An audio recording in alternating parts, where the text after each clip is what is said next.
আচ্ছা বন্ধুরা, আজকে তোমাদের সঙ্গে একটা জিনিস শেয়ার করছি। এটা হচ্ছে জল। তা আমরা যখন নর্মাল যে রাস্তায় যে মুদি দোকান আর কি, তো সেখানে যখন আমরা জল কিনতে যাই, এরকম একটা বটলের দাম হবে 10 টাকা, তাই না? আচ্ছা, এবার আমরা যখন কোনো হোটেলে যাই, এই একই পরিমাণে একই জল এটার দাম হয়ে যায় 20 টাকা। আচ্ছা, এবার আরেকটু অ্যাডভান্স ভাবো, যখন আমরা কোনো এসি রেস্টুরেন্টে যাই তখন এটার দাম হয়ে যায় 50 টাকা। আচ্ছা, আমরা যখন আরও ভালো কোনো জায়গায়, মিনস ধরো কোনো 5 স্টার হোটেলে গেলাম, এই জলটারই দাম হয়ে যায় 100 কি 150 টাকা, তাই না?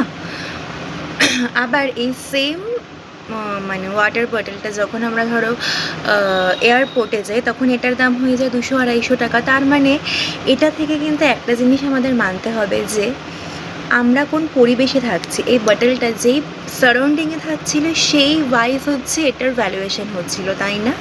জিনিসটা তো একই। ঠিক একইভাবে আমরা কিন্তু প্রত্যেকেই একই, মিনস আমরা প্রত্যেকেই কিন্তু অনেক ভ্যালুয়েবল। কিন্তু তুমি যেই পরিবেশে থাকছো, তোমার যেরকম সারাউন্ডিং থাকছে, ফ্যামিলি মেম্বার থাকছে, ওয়ার্কিং প্লেস থাকছে, ফ্রেন্ড সার্কেল থাকছে, সেই ওয়াইজ কিন্তু তোমার ভ্যালুটা ডিটারমাইন হচ্ছে, তাই না? আমরা কিন্তু সবাই অনেক মূল্যবান, আমাদের জীবনটা হচ্ছে গড গিফটেড। তো আমাদের কিন্তু নিজেদেরকে সেই ভ্যালুটা দেওয়া উচিত। আর এই জন্যই বলছি যে ভ্যালুটা হচ্ছে আশেপাশের ওপর নির্ভর করছে, তাই না? মানে যখন দেখবে যে আমরা প্যাম্পার্ড হচ্ছি আমাদের ফ্যামিলি দ্বারা বা আমাদের লাইফ পার্টনার দ্বারা, আমরা বুঝতে পারছি আমাদেরকে গুরুত্ব দেওয়া হচ্ছে, তখন আমরা নিজেকে মনে করবো আমাদেরকে ভ্যালু দেওয়া হচ্ছে।